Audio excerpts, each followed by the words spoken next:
Hey, how's it going, everybody? Shaun here from Zoobox, and today we're going to be talking about 1979's The Brood, written and directed by David Cronenberg, starring Oliver Reed, Samantha Eggar, Art Hindle, Cindy Hines, Nuala Fitzgerald, Henry Beckham, Susan Hogan, Gary McKeon, Robert A. Silverman, and a whole slew of others. The synopsis goes as follows. A man tries to uncover an unconventional psychologist therapy techniques on his institutionalized wife amidst a series of brutal murders.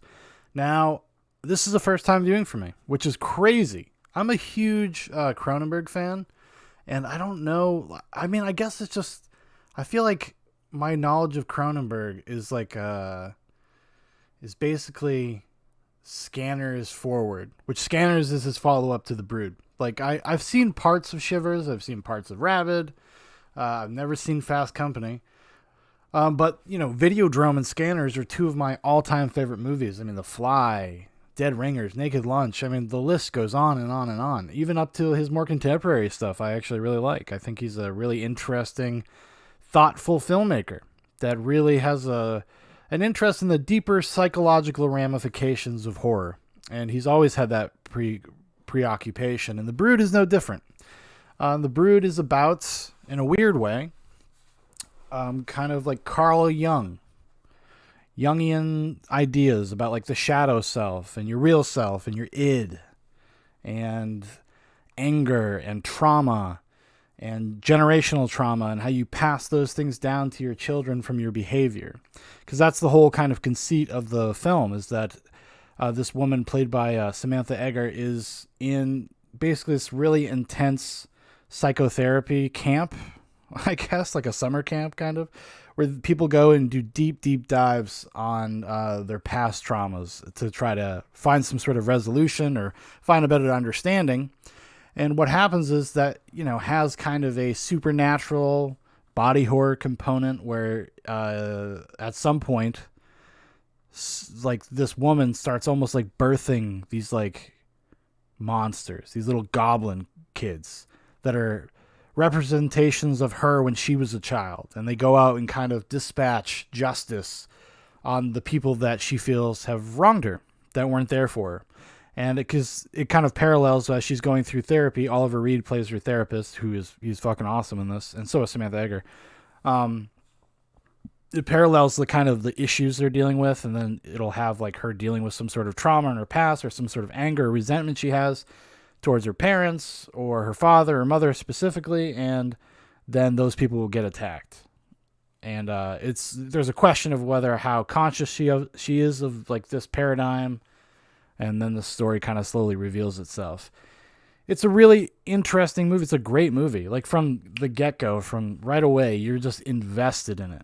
Cronenberg, if anything, is just a good filmmaker. You know, he just knows where to put the camera. He knows how to direct actors. He gives something this kind of simple and straightforward, sort of this deeper life. It's kind of like he's kind of like if Stephen King was more interesting. Not to say that Stephen King's bad. I don't think that at all. But I do think that there's sort of a shallowness to a lot of his work. You know, a good point of comparison for the Stephen King short tangent is his version of The Shining versus Kubrick's version of The Shining.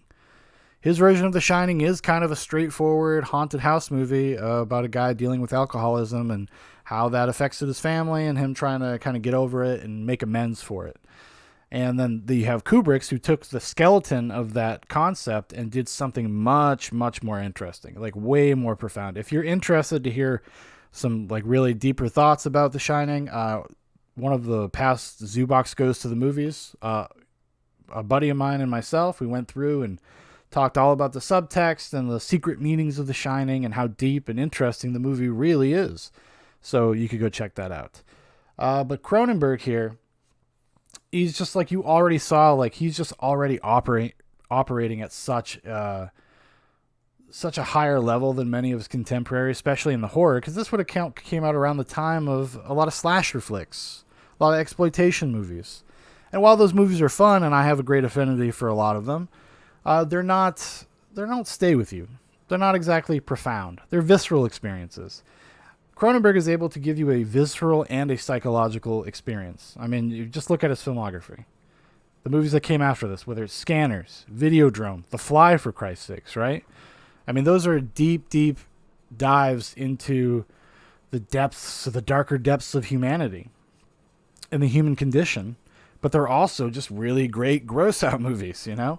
And The Brood is, while it's a little tamer than I would say those movies I just mentioned, it's a worthy part of his oeuvre, of his filmography.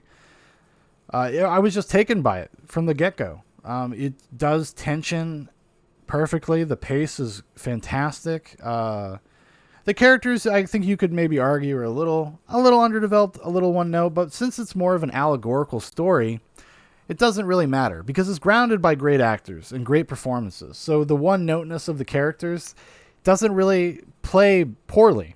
It's not, because it's kind of not the point of the movie.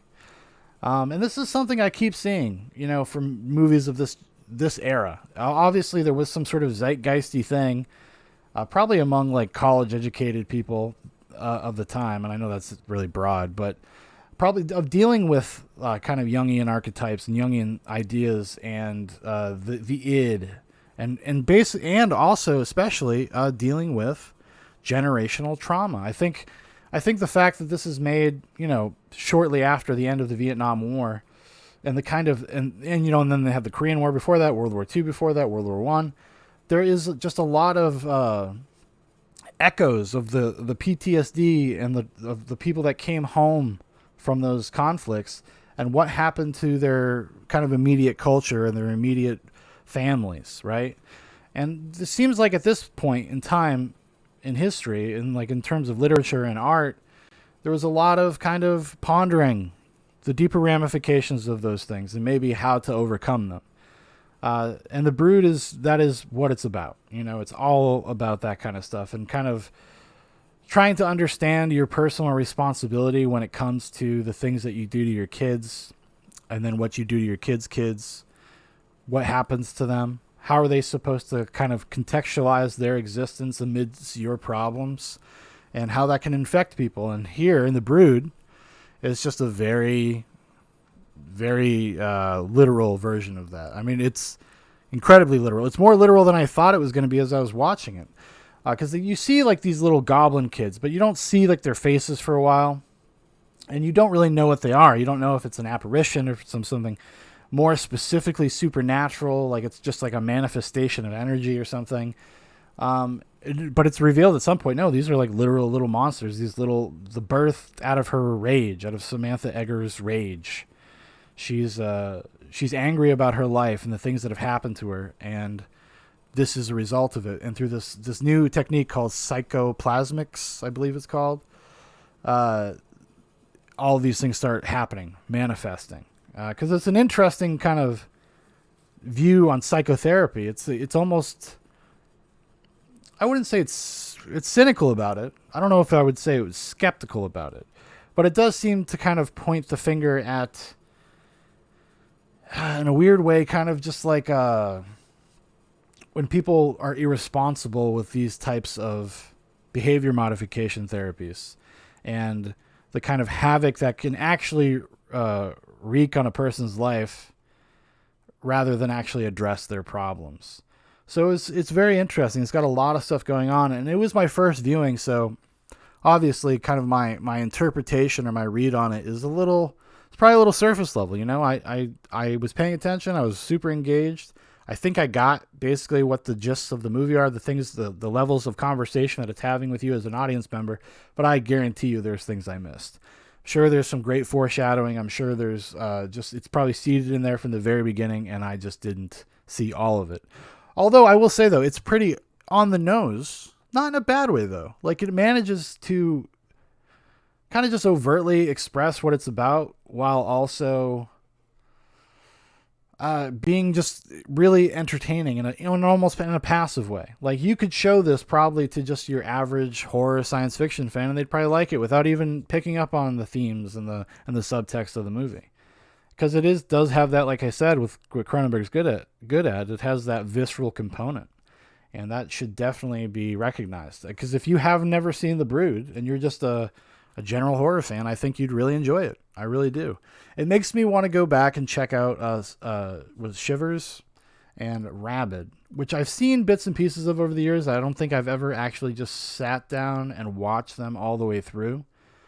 So it would be interesting, you know.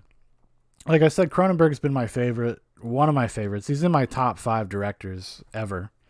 And he's been like that since I was in high school, since I was a teenager. There's just something about it that just really, his willingness to kind of take these simple concepts and then kind of just extrapolate on them to their most like extreme logical conclusions is really interesting. And The Brood was a great first time watch. I cannot recommend it higher. I would go get a copy of it. I look forward to adding this to my collection in the near future because it's really left an impact on me. And especially like being a relatively new parent, you know, my kid's almost 3 years old. Things like this, I think about shit like this all the time. I think about my own life. I try to track back my own personal history and why I am the way I am, and why do I have like the dispositions I have? Why do I think about the world the way I do? Why do I react to things a certain way? And The Brood is kind of all about that. It's and then trying to confront those things and what can happen if that is kind of done in a not immature, but like without care. You know, because they have Oliver Reed's character is kind of an ambitious guy, and maybe he's really not thinking through some of his methods, his techniques. So I would definitely recommend The Brood, especially if you're a parent. I think it plays really well as a youngish parent. And yeah, can't recommend it more. Check it out. It's out there somewhere. I watched it streaming, but I plan on picking up the Blu-ray as soon as I can. Watch it again. Hopefully there'll be a Cronenberg commentary on that thing. Cronenberg does actually really good commentaries if you're into commentaries. Very thorough, very open. He likes to talk about theme. He likes to talk about story. He likes to talk about form, you know. He's really great about that stuff. It's kind of like, I don't really love this movie, but Martin Scorsese's Gangs of New York, he does a full commentary on that movie, and it's like going to a film school class. You learn so much just about the process and about story, and it's really great. So yeah, looking forward to that. All right, everybody, thanks for watching. Thanks for listening.